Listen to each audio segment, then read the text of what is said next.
Ustedes han leído en sus agendas la reflexión propuesta para esta mañana y para algunas sesiones subsiguientes. Y el tema propuesto es hermoso, pero desafiante. El mundo cristiano hoy escapa a la palabra santidad, como escapan las ratas de un barco que se hunde. Frente a un asunto que está tan alto, el ser humano escoge mejor opciones que son de su propia manufactura y prefieren obviarla de diversas maneras. Sin embargo, cuando vamos a la palabra del Señor, la abundancia bíblica y también la abundancia en la inspiración respecto a esto de la santidad no deja lugar a ninguna duda.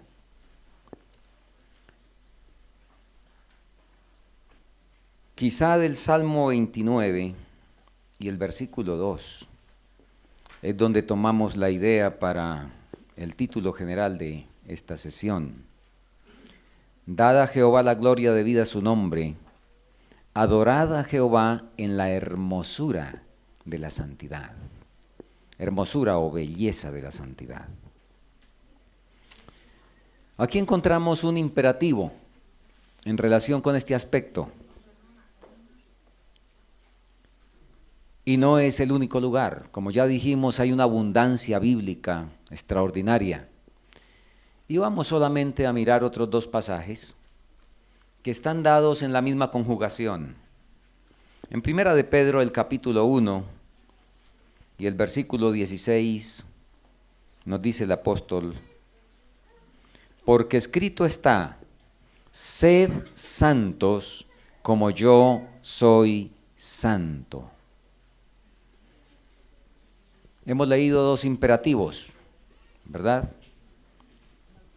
Adorad a Jehová en la hermosura de su santidad y sed santos como yo soy santo. Podríamos recordar también el Sermón del Monte en San Mateo 5, cuando Jesús dijo: sed pues vosotros perfectos, como vuestro Padre que está en los cielos es perfecto. Aquí hay imperativos. La salvación está dada en imperativos, no en potenciales, no en dubitativos, no en opcionales. Por eso es que la palabra nos dice también en Hebreos 12:14, seguid la paz ¿con cuántos? Con todos, y la santidad, sin la cual nadie verá al Señor. Esta mañana vamos a leer con abundancia la inspiración. Y la primera cita la encontramos en la matutina Alza tus ojos del 26 de marzo, que confirmando por supuesto el texto bíblico, dice lo siguiente: Dios es honrado solo cuando los que profesan creer en Él son amoldados a su imagen. Debemos representar ante el mundo la belleza de la santidad, porque nunca, ¿qué leímos en Hebreos 12:14? Sin santidad, ¿cuántos verán al Señor? Nadie. Y aquí la inspiración, usando la misma terminología, nos dice: porque nunca entraremos a través de las puertas de Dios hasta que perfeccionemos un carácter como el de Cristo. Quizá se fijaron en la primera parte de la declaración que dice: Dios es honrado solo cuando los que profesan creer en Él son amoldados a su imagen. ¿Qué es eso de amoldar? ¿Qué es un molde? Es un asunto, ¿verdad? Una forma en la cual se echa un líquido o alguna otra cosa. ¿Para qué? Para que tome exactamente esa forma, lo que se vacía ahí, toma exactamente la forma. Y aquí nos dice que Dios es honrado solo cuando los que profesan creer en Él son amoldados, se dejan vaciar en ese molde para que tomen esa misma forma, esas mismas características. Muy bien, ¿qué es santidad? ¿Qué es santidad? Bueno, de manera rápida, el lenguaje del diccionario que nos dice que es cualidad de santo. Y respecto a santo nos dice que es una cosa, cuando es de cosas, algo apartado para un uso específico y especialmente religioso. Y cuando se trata de personas, el mismo diccionario nos dice que santo es alguien perfecto y libre de culpa. Pero por supuesto que nuestro diccionario es la palabra del Señor y ella nos da mejores detalles. Vamos al Salmo 15. El Salmo 15 hace una pregunta y estaremos examinando luego en la reflexión del mediodía en relación con el monte santo. Salmo capítulo 15. Jehová, ¿quién habitará en tu tabernáculo? ¿Y quién morará en tu monte santo? El que anda en integridad y hace justicia, y habla verdad en su corazón. El que no calumnia con su lengua, ni hace mal a su prójimo, ni admite reproche alguno contra su vecino. Aquel a cuyos ojos el vil es menospreciado, pero honra a los que temen a Jehová. Quien su dinero, el que jurando en daño suyo, no por eso cambia. Quien su dinero no dio a usura, ni contra el inocente admitió cohecho. El que hace estas cosas no resbalará jamás. Aquí hay una buena definición de santidad, ¿verdad? Y esos que practican eso, ¿dónde están? ¿Quiénes son? Bueno, en la Biblia los encontramos allá en las escenas finales, de manera especial. En Apocalipsis, el capítulo 14, los versículos 1 al 15, encontramos la gente del Salmo, del 1 al 5, encontramos la gente del Salmo 15, ¿verdad? Apocalipsis 14, 1 al 5. Después miré, y aquí el Cordero estaba en pie sobre el monte de Sión, y con él 144,000, que tenían el nombre de él y el de su Padre escrito en la frente. Y oí una voz del cielo como estruendo de muchas aguas, y como sonido de un gran trueno. Y la voz que oí era como de arpistas que tocaban sus arpas, y cantaban un cántico nuevo delante del trono, y delante de los 4 seres vivientes y de los ancianos. Y nadie podía aprender aquel canto, sino aquellos 144,000 que fueron redimidos de entre los de la tierra. Estos son los que no se contaminaron con mujeres, pues son vírgenes. Estos son los que siguen al Cordero por donde quiera que va. Estos fueron redimidos de entre los hombres como primicias para Dios y para el Cordero. Y en sus bocas no fue hallada mentira, pues son sin mancha delante del trono de Dios. Nuestro Salvador, dice la inspiración, y leo del Conflicto de los Siglos, páginas 680, 681. Nuestro Salvador no pudo ser inducido a ceder a la tentación ni siquiera en pensamiento. Satanás encuentra en los corazones humanos algún asidero en que hacerse firme. Es tal vez algún deseo pecaminoso que se acaricia y mediante el cual la tentación se fortalece. Pero Cristo declaró al hablar de sí mismo: viene el príncipe de este mundo, mas no tiene nada en mí. San Juan 14:30. Satanás no pudo encontrar nada en el Hijo de Dios que le permitiese ganar la victoria. Cristo guardó los mandamientos de su Padre y no hubo en él ningún pecado de que Satanás pudiese sacar ventaja. Esta es la condición en la que deben encontrarse los que han de poder subsistir en el tiempo de angustia. Esta es la condición. Nuestro Salvador no pudo ser inducido a ceder a la tentación, ni siquiera ¿en dónde? Ni siquiera en pensamiento. Y la norma es bien alta, ¿verdad? Oh, el cielo es precioso. Y por supuesto, el precio no puede ser ninguna baratija que adquirimos en el remate de las gangas.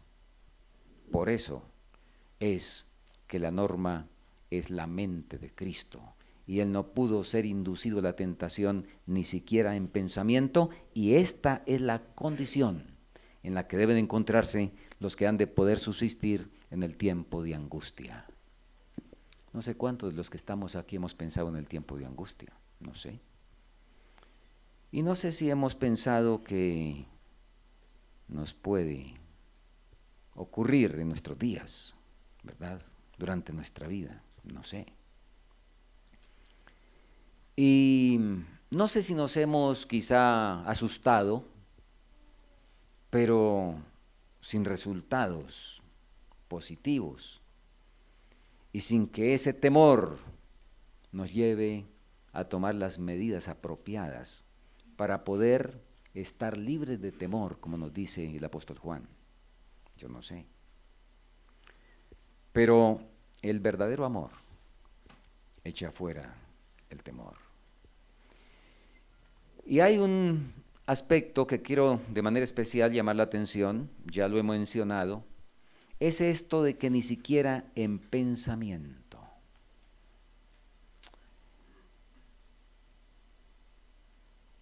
A un hombre del Antiguo Testamento, de quien Dios le dio testimonio a Satanás,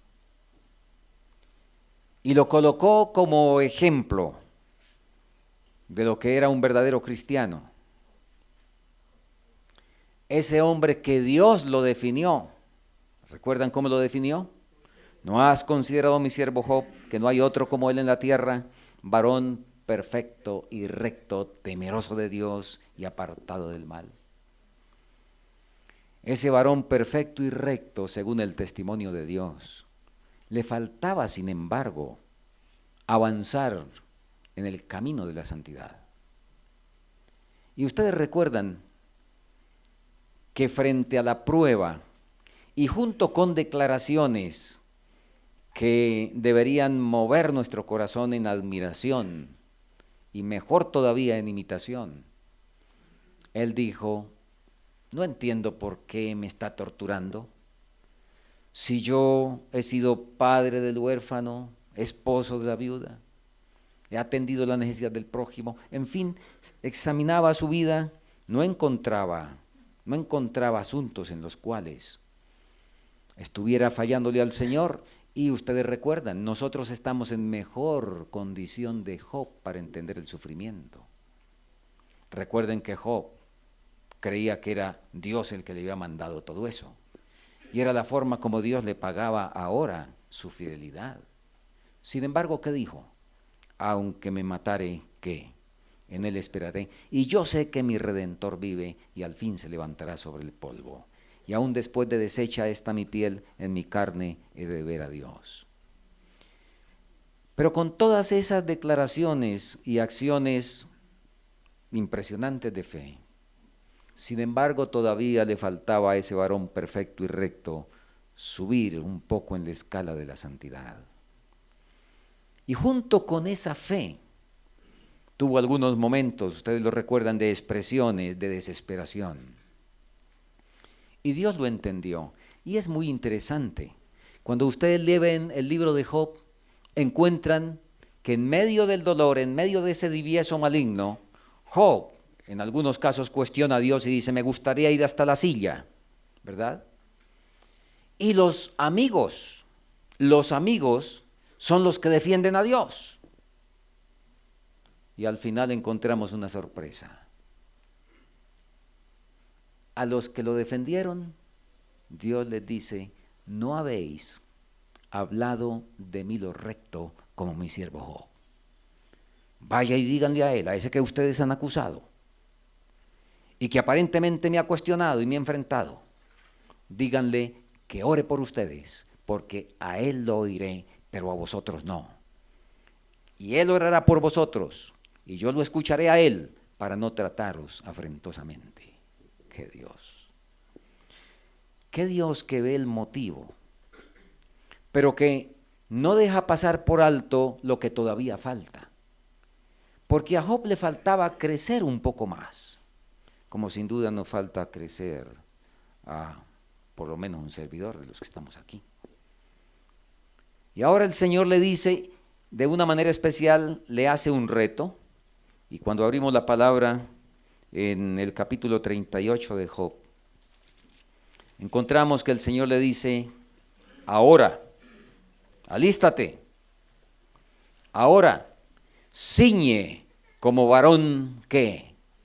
Ciñe como varón tus lomos, y yo te preguntaré, y tú me contestarás. ¿Qué son los lomos en la Escritura de manera general? La cintura. ¿Y cómo es que hay que ceñirse la cintura? ¿Para qué ceñirse la cintura cuando nos van a hacer preguntas y vamos a contestar preguntas? ¿Para qué ceñirse la cintura? Ustedes saben que la cintura, los lomos, aún modernamente, son ceñidos cuando se van a hacer fuerzas especiales. Las personas que se dedican a levantar fardos pesados, pues para salvaguardarse usan fajas, ¿verdad? Se ciñen los lomos, aprietan su cintura. Los cantantes de ópera también por la fuerza que hacen con el abdomen, ciñen sus lomos desde el punto de vista bíblico en ese significado cuando van a sus conciertos. Y ahora el Señor le dice a Job que se ciña los lomos porque le va a hacer preguntas. Y le hace una serie de preguntas. Job, sin duda que ciñó los lomos que dijo Pedro, que eran los que debíamos ceñir para este asunto de la santidad. El apóstol Pedro, primera carta, capítulo 1, versículo 13, nos dice lo siguiente. Primera de Pedro 1:13.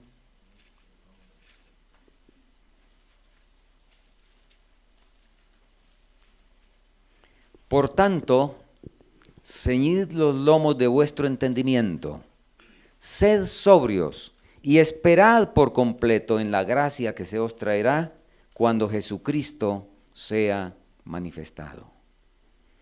Esos son los lomos que hay que ceñir de manera especialísima, porque ahí es donde se libra la batalla del Armagedón, ¿verdad? Ahí es donde se encuentra la capacitación y donde se hace el examen final para el cielo. ¿Y con qué virus en los lomos del entendimiento se podrá entrar al cielo? ¿Con un solo virus? Ninguno. El Señor hará una tomografía o una resonancia magnética con contraste para detectar si hay cualquier virus, y entonces no pasará quien sea portador de ese virus, porque todo comenzó ¿con qué? Con un virus. Entonces no se puede volver a lo mismo. El mal no, dice la palabra, resurgirá 2 veces, no aparecerá 2 veces. Por lo tanto, el Señor se asegura de que todo candidato al cielo no lleve ni un solo virus, y fue lo que leímos, que Cristo ni en pensamiento se dio a la tentación. Sigo leyendo la inspiración. En este momento, en Palabras de Vida del Gran Maestro, páginas 43 y 44. Dios manda que llenemos la mente con pensamientos grandes y puros. Anoche nos hablaban de esto, ¿recuerdan? En el segundo punto, lo que nos hablaban anoche. Dios manda que llenemos la mente con pensamientos grandes y puros. Desea que meditemos en su amor y misericordia, que estudiemos su obra maravillosa en el gran plan de redención. Entonces, ¿cuándo? Cuando llenemos nuestra mente con pensamientos grandes y puros, cuando meditemos en su amor y misericordia, entonces podremos comprender la verdad con claridad cada vez mayor. Nuestro deseo de pureza y de corazón y claridad de pensamiento será más elevado y santo. Y escuchen esto. El alma que mora en la atmósfera pura de los pensamientos santos será transformada por la comunión con Dios por medio del estudio de las Escrituras. ¿Quién? El alma que mora en la atmósfera pura de los pensamientos santos. ¿Qué es morar? ¿Qué es morar? Morar no es cuando nos conmovemos en un congreso. Morar no es cuando en una noche de vigilia pues sentimos un impacto especial en nuestra mente. No es cuando dejamos escapar lágrimas porque nuestra mente se llenó de ansias de cielo y de pensamiento de las cosas celestiales. Esos momentos no son morar. Morar es vivir. Morar es una continuidad, ¿verdad? He aquí el tabernáculo de Dios con los hombres y morará con ellos. ¿Qué quiere decir eso? Sabemos que el Señor está anhelando venir a establecer su trono aquí cuando todo sea restaurado. El alma que mora en la atmósfera pura de los pensamientos santos será transformada por la comunión con Dios por medio del estudio de las Escrituras. Y el resultado final lo sabemos. Jesús lo dijo. Jesús dijo cuál sería el destino de los de limpio corazón. ¿Recuerdan? Bienaventurados los de limpio corazón, porque ellos verán a Dios. Y les dije que iba a leer bastante de la inspiración, porque donde hay expresiones inspiradas, precisas, pues es mejor leer que colocar nuestras propias palabras. En la ciudad de Dios no entrará nada que mancille. Todos los que morarán en ella habrán llegado aquí a ser puros de corazón. Estoy leyendo El Camino a Cristo, en la bienaventuranza los de limpio corazón. En el que vaya aprendiendo de Jesús, se manifestará creciente repugnancia por los hábitos descuidados, el lenguaje vulgar y los pensamientos impuros.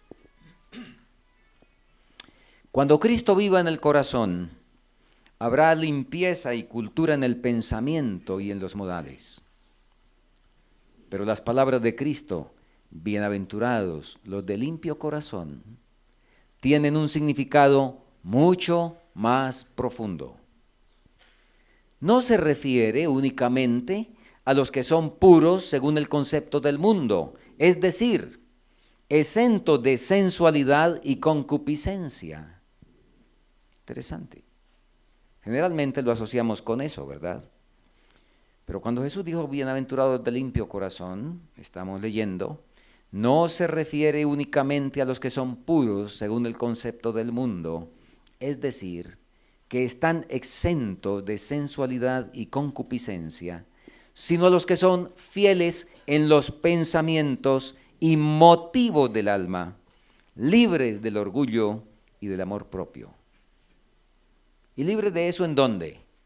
¿En la apariencia? He aquí tú amas la verdad ¿en dónde? En lo íntimo, ¿verdad? Que ninguno piense de sí, que ninguno tenga más elevado concepto de sí que el que deba tener, allá adentro, donde los labios pueden estar diciendo una cosa, pero allá en lo íntimo está la verdad. Allá en lo íntimo está la verdad de lo que somos, qué estamos pensando. Incluye entonces a los que son fieles en los pensamientos y motivos del alma, libres del orgullo y el amor propio, humildes y generosos como niños. Los de puro corazón ven a Dios en un aspecto nuevo y atractivo como su Redentor, mientras disciernen la pureza y hermosura de su carácter, anhelan reflejar su imagen. Para ellos es un padre que abraza a un hijo arrepentido, y sus corazones rebosan de alegría indecible y de gloria plena. Los de puro corazón perciben al Creador en las obras de su mano poderosa, en las obras de belleza que componen el universo. Qué interesante. Los de puro corazón saben entusiasmarse con la belleza de la flor. Saben gozarse con el color de los pájaros. Experimentan profunda satisfacción con las formas, colores y diseños de los peces. Aquí nos dice que esta gente, los de puro corazón, se recrean en las obras de la mano poderosa y en esa belleza que compone el universo. Pero en su palabra escrita ven con mayor claridad aún la revelación de su misericordia, su bondad y su gracia. Las verdades escondidas a los sabios y a los prudentes se revelan a los niños. La hermosura y el encanto de la verdad ¿tiene para nosotros encanto la verdad? ¿O la verdad para alguno le es una molestia? ¿O para muchos la verdad es una molestia? La santidad es una molestia. Por eso, como decíamos antes, el mundo religioso de hoy, las 7 mujeres,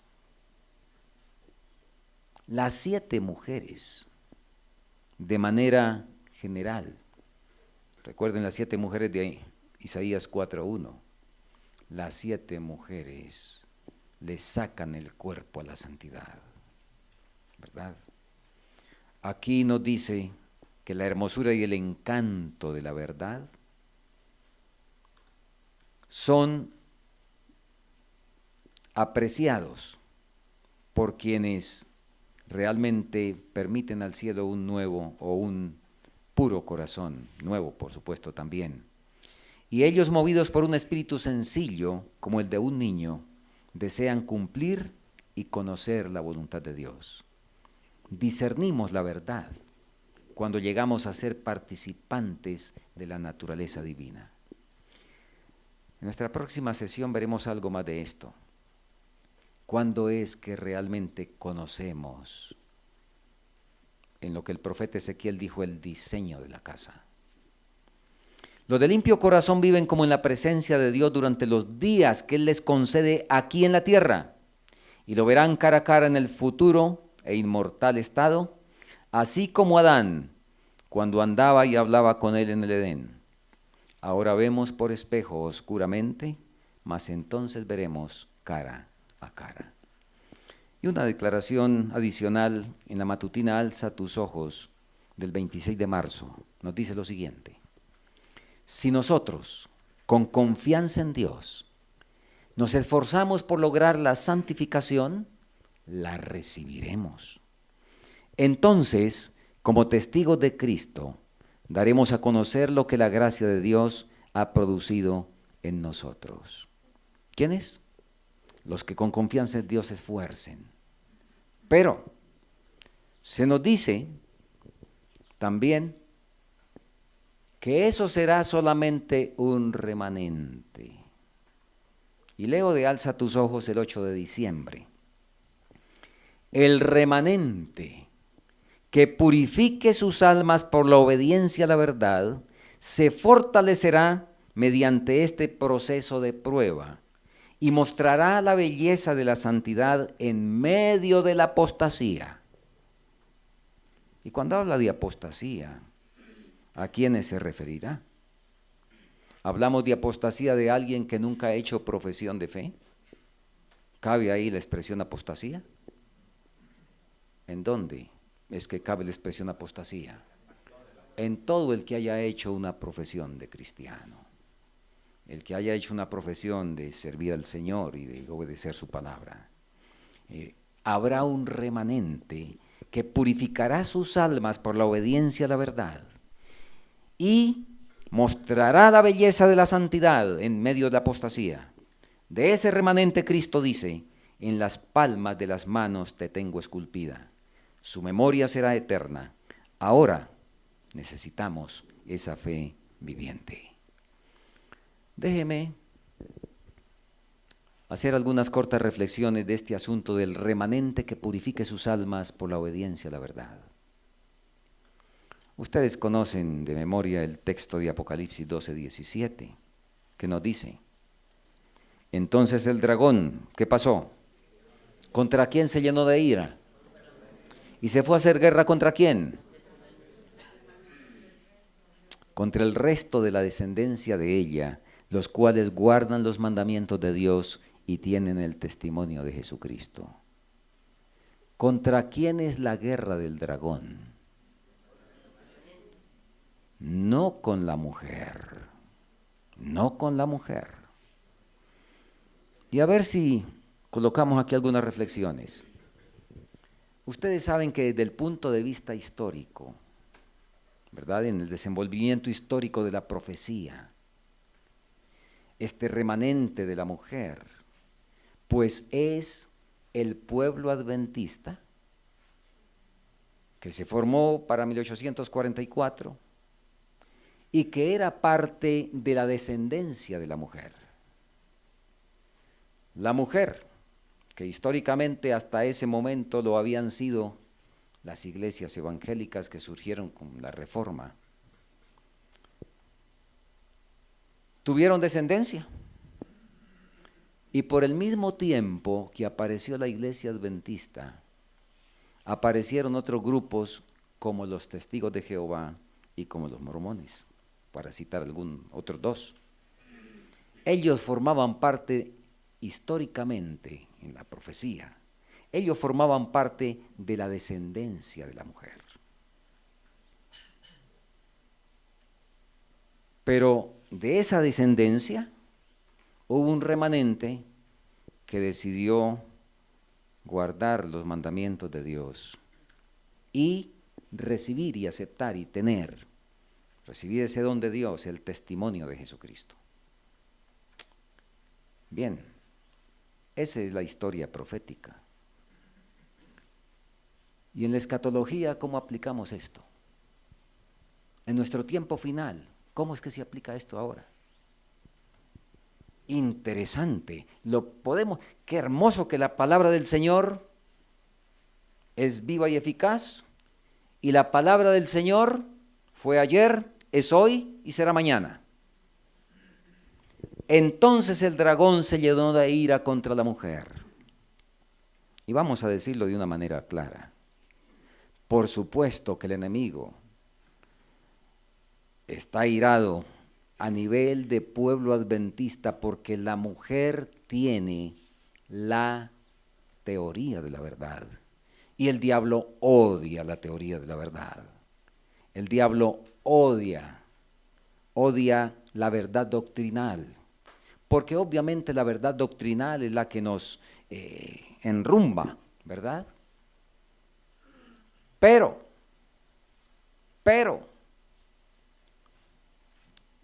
la guerra en este tiempo final no va a ser contra la mujer. La guerra es contra el remanente que guarda los mandamientos de Dios y tiene el testimonio de Jesucristo. Lean ustedes una declaración de la hermana Huay, está en Maranata, está también en la matutina Recibiréis Poder. Se me va en este momento la página exacta en Recibiréis Poder. Pero la hermana Huay dice algo muy interesante. Cuando recibamos el Espíritu Santo, cuando vivamos, exactamente dice, cuando vivamos, cuando el Espíritu Santo viva en nosotros, entonces seremos el pueblo que guarda los mandamientos. Y resulta que el Espíritu Santo se recibe es cuando se es nueva criatura. El Espíritu Santo se recibe bajo el nuevo nacimiento. Y para el nuevo nacimiento, la sierva del Señor escribió en 1897, ahí en su Biblia de estudio, en el comentario de Romanos capítulo 6, hay un pequeño título que dice, muchos son sepultados vivos. Y dice a la letra lo siguiente, el nuevo nacimiento es una experiencia rara en esta época del mundo. Esta es la razón por la cual hay tantas perplejidades en las iglesias. Muchísimos que pretenden tener el nombre de Cristo han sido bautizados, pero son impíos. Fueron sepultados vivos. El yo no murió y por lo tanto no renacieron a una nueva vida en Cristo. Acabo de citar lo que la sierva del Señor escribió en 1897.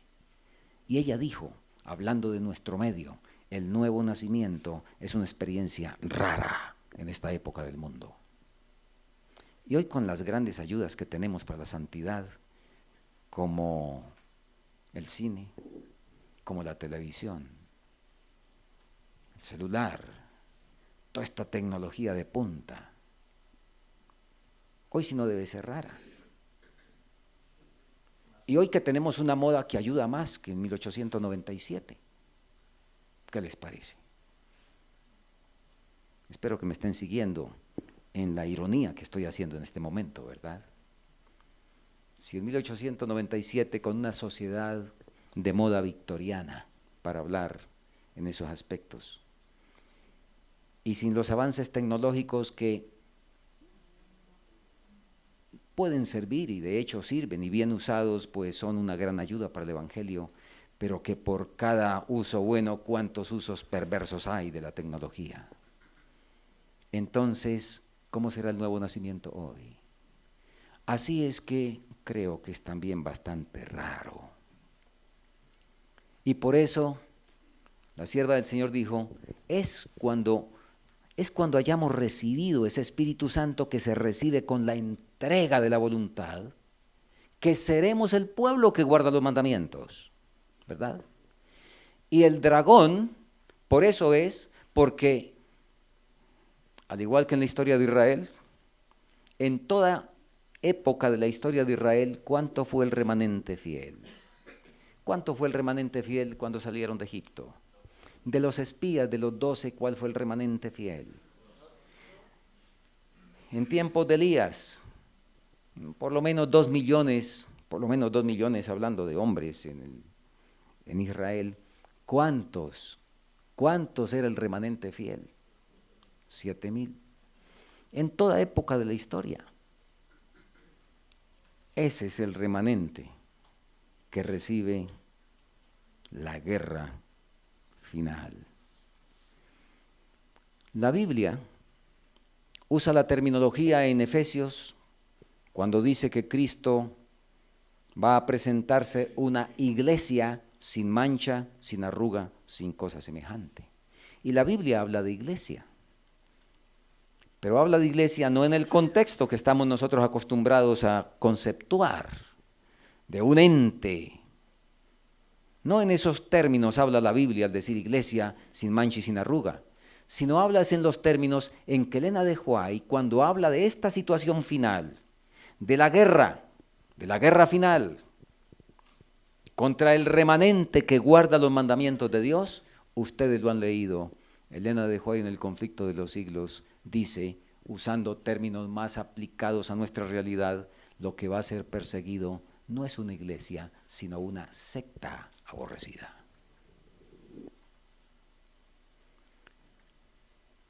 debemos formar parte de ese remanente. No importa que el mundo diga que es una secta. Es mejor ser perseguidos que perseguir, ¿verdad? Es mejor que nos encontremos de parte del Señor entre ese remanente que por haberse elevado a la santidad, a esa altura de la cual dijo el Señor.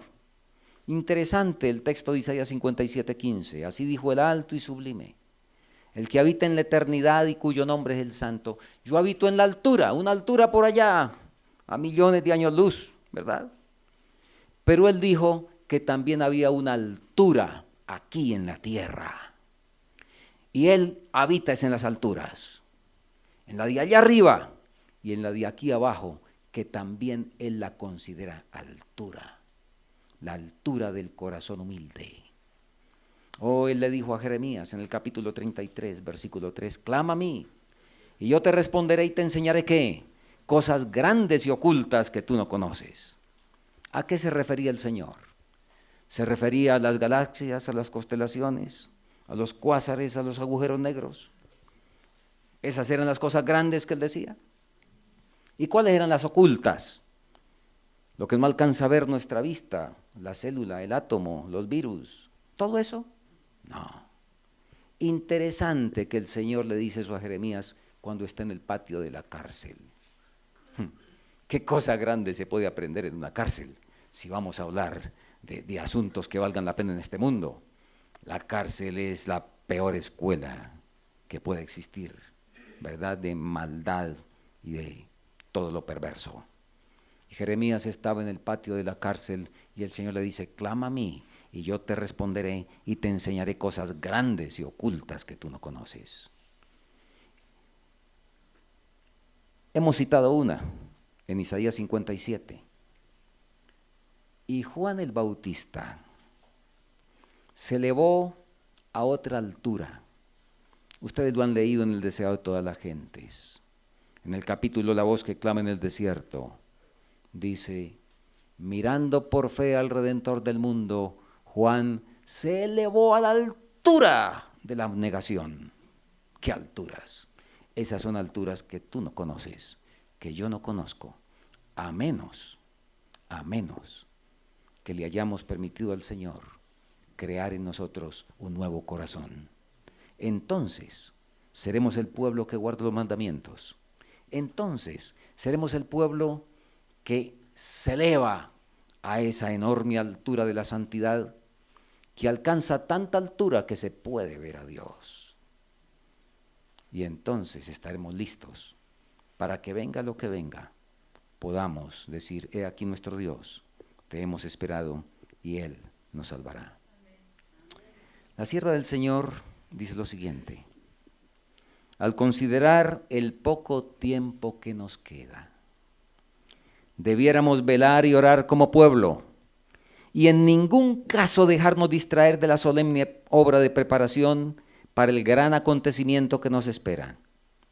Porque el tiempo se alarga aparentemente, muchos se han vuelto descuidados e indiferentes acerca de sus palabras y acciones. Estoy leyendo Joyas de los Testimonios, tomo 1, páginas 505-506. No comprenden su peligro y no ven ni entienden la misericordia de nuestro Dios al prolongar el tiempo de gracia, a fin de que tengan oportunidad de adquirir un carácter digno de la vida futura e inmortal. Cada momento es del más alto valor. Oh, hermanos, y aquí quiero hacer una reflexión en esto de cada momento. Y cómo me alegra encontramos aquí un buen número de jóvenes y aún de niños. Cada momento. ¿Cuánto es la eternidad? Bueno, no, apenas podemos decir que es algo que no se acaba y hasta ahí llegamos, ¿verdad? Podríamos comparar, ¿cómo comparar esta vida? Joven, niño, hermano adulto. Estos 70 u 80 años que tenemos aquí, ¿cómo podríamos compararlos con la eternidad? Creo que podríamos, en algo que nos dé una idea. ¿Qué les parece si pensamos en la eternidad como el mar, como todo el agua que tenemos en el planeta? Y el tiempo que tenemos aquí como una gotica minúscula que usted saca del mar. Podría ser una figura más o menos aproximada, ¿cierto? Para aquí nuestra condición limitada. Y bueno, si alguno no conoce el mar, pues entonces creo que todos conocemos la arena. ¿Cuánto grano de arena de esa que usan para frisar paredes o revocar, no sé cómo dicen acá? ¿Cuánto granito de arena hay en una mano, en una manotada? ¿Cuántos habrá? Fácilmente puede haber un par de millones. Ahora, ¿cuánto grano de arena hay en todas las playas del mundo, del mar y de los ríos, en los desiertos y en las montañas? Así es que el tiempo que tenemos aquí es un granito de arena comparado con las arenas del mundo, ¿verdad? Y por eso nos dice la inspiración, cada momento es del más alto valor. Porque increíble, increíble el regalo de Dios, de que en ese tiempito, en ese granito o en esa gota de agua, nuestra conducta, nuestras actitudes, nuestra decisión, nuestro rumbo que tomemos en ese granito de arena, el Señor dice, ahora te doy todas las arenas que existen, ahora te doy todo el mar, por el uso que hiciste de ese granito que te di, que fue un parpadeo en el tiempo. Cada momento es del más alto valor. Y al considerar el poco tiempo que nos queda, debiéramos velar y orar. Se les concede tiempo, no para que lo dediquen a estudiar sus propias comodidades y a transformarse en moradores de la tierra. Sabemos que especialmente en la juventud, y es apenas entendible, estamos preocupados por cómo asegurar el futuro. Vengo de un lugar de hablar con unos muchachos que estaban sumamente inquietos y me preguntan del futuro, pues les decimos, jóvenes, su futuro está en el cielo. O es que piensa que el de aquí abajo es mejor, ¿verdad? Se les concede tiempo para que lo dediquen no a estudiar no sus propias comodidades y a transformarse en moradores de la tierra, sino para que lo empleen en la obra de vencer todo defecto de su carácter y en ayudar a otros por su ejemplo personal a ver la belleza de la santidad, a fin de que no seamos hallados sin manto de boda cuando Cristo aparezca. Santidad, qué cosa grande. Ni una sola ira,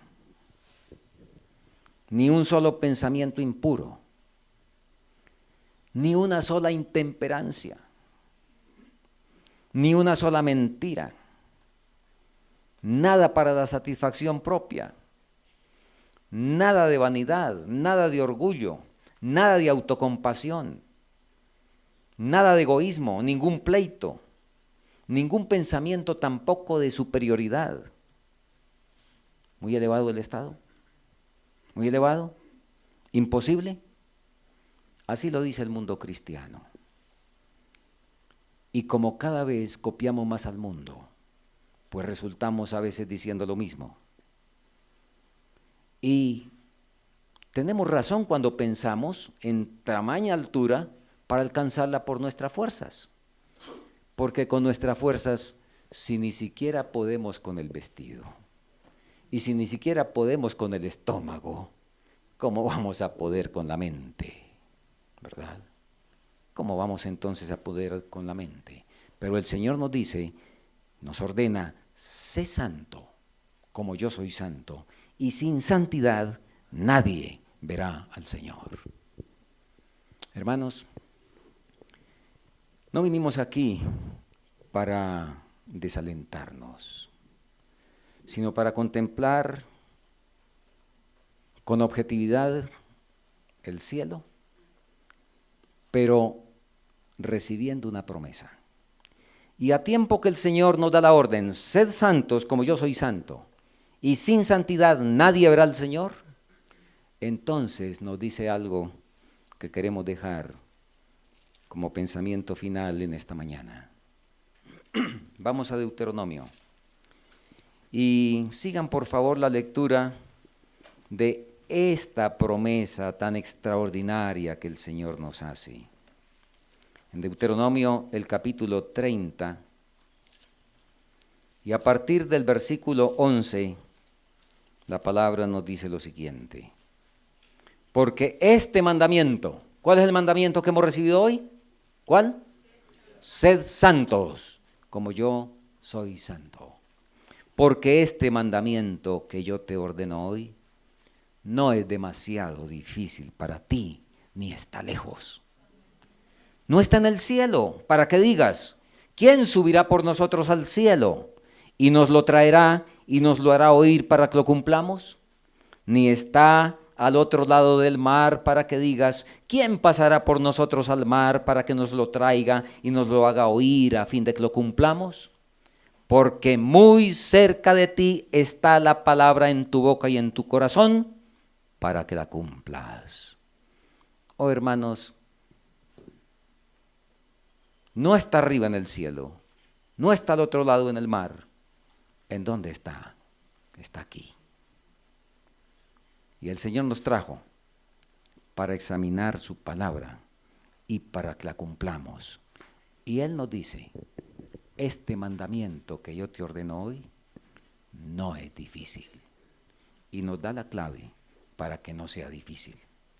Porque si es por nuestra fuerza, no es difícil. Todos ustedes lo saben, no es difícil, sino es imposible. Pero con Dios todo es posible y servimos al Dios de lo imposible. Que el Señor nos ayude.